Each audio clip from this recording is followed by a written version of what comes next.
Fala pessoal, sejam bem-vindos a mais um vídeo aqui do canal do Lições. O vídeo de hoje é basicamente uma atualização, né? A gente já tem um vídeo no canal falando desse tema.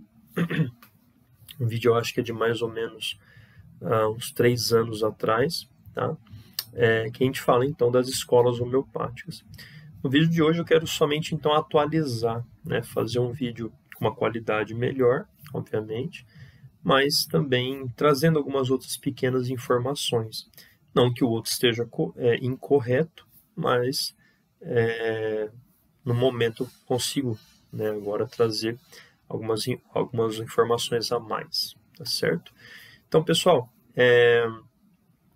quando a gente fala de escolas homeopáticas, a gente está se referindo a quê exatamente, né? Então, as escolas homeopáticas é meio que uma classificação que a gente faz, que existe, né, dentro da homeopatia, para se classificar o modo, né, certos modos de aplicação da homeopatia. Então, certos modelos de aplicação da própria homeopatia, tá certo? A que se refere exatamente, né, ao que essa classificação se refere, né, o que ela diz respeito. Basicamente, tá, pessoal, a classificação mais tradicional, que é o que a gente vai falar aqui, ela vai se referir mais à quantidade de medicamentos que o homeopata prescreve, né, dá ao seu paciente. Tá? Então, pensando nisso, vão variar, né, um remédio, ou mais remédios, ou remédios juntos, ou algumas outras questões. Mas, basicamente, a classificação mais tradicional, que é que geralmente todo mundo ouve falar, é essa das escolas homeopáticas, onde elas são classificadas pela quantidade de medicamentos homeopáticos que o homeopata prescreve, tá certo? Então, eu gosto de colocar, tá, geralmente é um modo como eu gosto de fazer, para explicar essa questão, de a gente imaginar uma pirâmide, tá certo? Então, a gente imagina uma pirâmide e lá no topo dessa pirâmide a gente vai ter as duas principais classificações, tá? Que é a escola unicista e a escola pluralista. Tá? Então, essas duas, né, vão ter outras pessoas que vão dizer a você que, na verdade, no topo dessa pirâmide vai ter uma terceira escola, que seria o complexismo. Tá? Mas tudo bem, é uma opção, mas eu prefiro colocar o complexismo como uma ramificação, né, uma ramificação do pluralismo. Bem, basicamente, então, como eu falei para você, elas vão se referir ao número de medicamentos homeopáticos que o homeopata vai dar a cada vez, né? Então, no unicismo, sempre o homeopata ele vai aplicar apenas um único medicamento por vez, tá? Apenas um único remédio por vez. Isso não significa, tá bom, que ele não possa alterar essa medicação depois de um certo tempo, ou talvez um dia depois, mas basicamente ele vai sempre aplicar um único remédio por vez. Então ele nunca vai dar mais de um único remédio por vez para a pessoa tomar, tá certo? Então ele vai, você vai tomar esse medicamento aqui, e por enquanto é isso. Então a gente vai analisar como é que você vai reagir a esse medicamento. Se o medicamento estiver errado, se o medicamento não se adequar bem, a gente troca por outro. E ao invés de você tomar esse daí, você vai tomar outro medicamento. Então, basicamente é isso. É um remédio por vez, certo? E já o pluralismo, então, ele já difere nisso, exatamente nesse ponto. O pluralista, ele sempre vai prescrever, ele sempre vai passar para o paciente mais de um medicamento por vez, né? E aí, então, vai entrar as ramificações, né? Que aí a gente pode chamar uma delas como alternismo, tá? E também como, no meu caso, como eu coloco, o complexismo, tá certo? O alternismo, basicamente, vai falar que o homeopata, né, vai classificar, né, aqueles homeopatas que gostam de usar mais de uma medicação por vez, só que passam-na para o paciente em posologias diferentes, né, em modos de usos diferentes, em horários diferentes. Então, vamos imaginar aqui, né, olha, eu vou te passar, então, 2 medicamentos homeopáticos, só que um você vai tomar de manhã e o outro você vai tomar à noite, ou um você vai tomar num dia e no outro dia você não toma esse do dia anterior e toma o outro que eu te der. Tá? Então, eles são sempre alternados, eles nunca são administrados no mesmo horário, tá certo? Então, isso faz parte da escola que a gente chama alternismo, né? Porque alterna os horários, tá bom? Já no complexismo, que também a gente poderia colocar como uma outra escola ali no topo da pirâmide, mas eu prefiro colocar como uma ramificação do pluralismo, porque, querendo ou não, utiliza-se mais de um medicamento por vez, só que no complexismo temos uma pequena diferença, não tão pequena assim, na verdade, que é o seguinte, a prática da formulação. Então, o complexista, ele é um homeopata que ele sempre vai procurar fazer fórmulas homeopáticas. Então, ele até pode fazer a consulta com a pessoa, mas ele fala, olha, bem, eu preciso dar para você 3 remédios. Então, ele pega e coloca esses 3 remédios, manda esses 3 medicamentos serem manipulados num único frasco, tá? Todos juntos, tá certo? Então, quando a pessoa tomar, ela vai tomar já os 3 medicamentos juntos, tá? Porque eles já estão misturados ali, homogeneizados ali, dentro daquele frasco de um único remédio. Então, é a prática de fazer fórmulas, né? Muitos complexistas, eles têm já fórmulas prontas, né? Então, isso é uma coisa comum. Muitas vezes também em várias farmácias, né, os farmacêuticos homeopatas, eles procuram também fazer dessa forma, porque fica muito mais fácil, ou seja, vem um paciente com uma doença X e eu então, sei lá, às vezes no balcão você não tem tempo para fazer uma investigação do caso dessa pessoa, fazer uma terapêutica homeopática realmente individualizada. Então muitos farmacêuticos recorrem bastante à prática dos complexos, né, que são as formulações homeopáticas que já são preparadas. Então, eu tenho uma formulação preparada aqui para enxaqueca, eu tenho uma formulação aqui preparada para gastrite e por aí vai, tá? Para rinite, para sinusite, né? Para melhorar o sono, tá? Então, isso é muito comum e isso faz parte, né? Isso está dentro da escola complexista, certo? Que eu gosto de colocar, como eu falei para vocês, como uma ramificação do pluralismo, tá certo? Bem, pessoal, essas seriam as principais, tá? Seriam as principais escolas homeopáticas, digamos que é a classificação mais tradicional, tá certo? Alguns autores colocam também como uma outra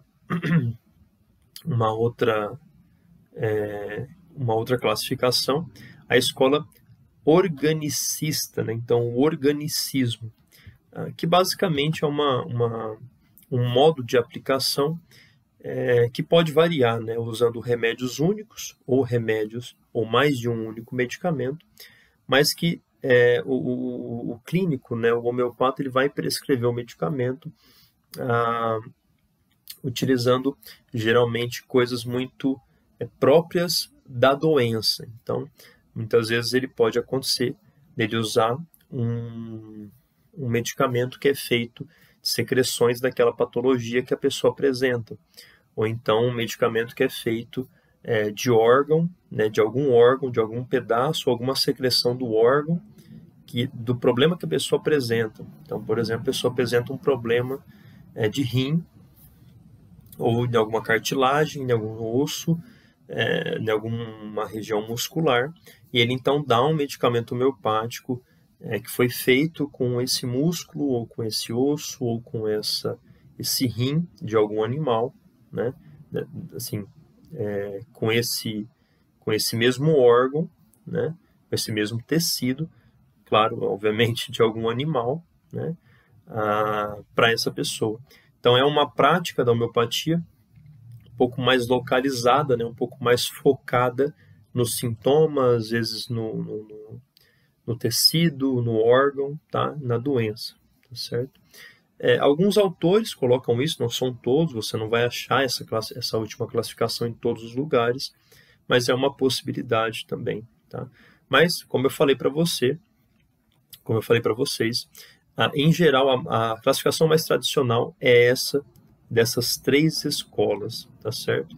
O unicismo, o pluralismo e o complexismo, né? Que eu gosto de colocar como o complexismo como uma ramificação também.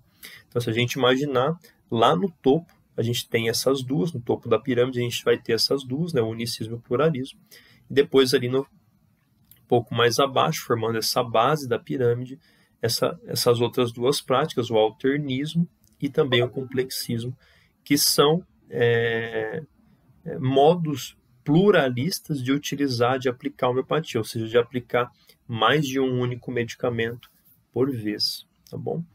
Então essa é a classificação mais comum, tá, que a gente vê por aí. Obviamente, pessoal, a gente poderia falar disso aqui, mas o vídeo vai ficar um pouco muito longo se a gente for falar dessa questão. Mas obviamente que hoje em dia esse termo cada vez mais tem essa classificação cada vez mais é uma classificação que não é mais tão levada em conta, assim, as pessoas já não levam tão em conta quanto era antigamente, porque hoje em dia a gente tem um cenário um pouco diferente, né? Hoje em dia a gente tem um cenário de certas várias subdivisões dessas escolas, né?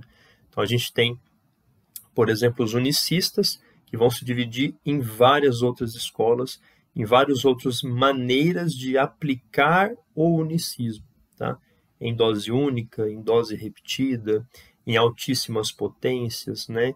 Em altíssimas potências, alguns autores vão chamar essa escola unicista, mas que só usa potências altíssimas de quentismo, tá? Que é uma doutrina que vem de James Taylor Kent, que é um eminente homeopata, um dos homeopatas mais famosos que a gente tem. E também modos de se utilizar o pluralismo, o alternismo, tá? Então, às vezes, aplicar mais de 2 medicamentos em frascos separados, mas nos mesmos horários, né?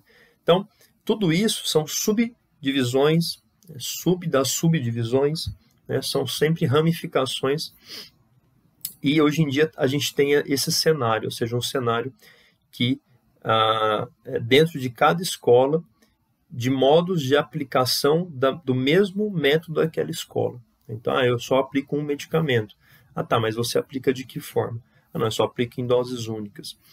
Não, eu aplico complexos, mas eu aplico complexos seguindo protocolos, né, como é o caso lá do protocolo Banerjee, que da família de homeopatas lá da Índia, né, os Banerjee, que utilizam muitos protocolos para aplicação, não só de complexos, mas também até de medicamentos únicos.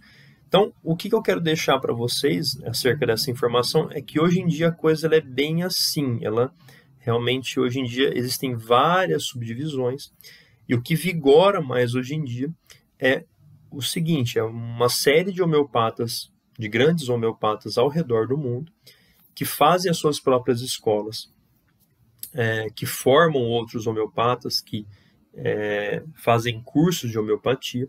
Então a gente tem hoje em dia muitos homeopatas contemporâneos, grandes homeopatas, famosos, né, que são famosos no mundo inteiro, que ensinam segundo os seus métodos, segundo a sua metodologia, segundo a sua experiência clínica, segundo a sua experiência prática, modos diferentes de aplicação da homeopatia, certo?